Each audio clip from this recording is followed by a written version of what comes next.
Today we are going to break down a fantastic probability problem from JEE Advanced 2023, Paper 1. We are given a region defined by two inequalities, an ellipse, x squared over 8 plus y squared over 20 is less than 1, and a parabola, y squared is less than 5x. We need to randomly choose three distinct points with integer coordinates from this region, such that the area of the triangle they form is a positive integer.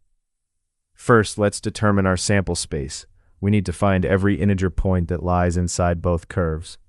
Because of the ellipse's boundary, we only need to check the integer values for x equal to 1 and 2. For x equals 1, y squared must be less than 5.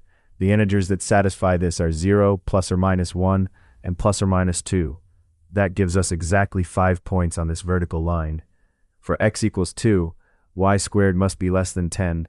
The valid integers here are 0, plus or minus 1, plus or minus 2, and plus or minus 3. That gives us 7 points. So adding them up, we have a total of 12 integer points in our region. To find the total number of ways to pick any 3 points, we calculate 12 choose 3, that is 12 times 11 times 10 divided by 6, which gives us 220 total combinations. Now for the tricky part, finding the favorable cases. We need the area of the triangle to be a positive integer. Since our points lie on vertical lines x equals 1 and x equals 2, the geometry simplifies nicely.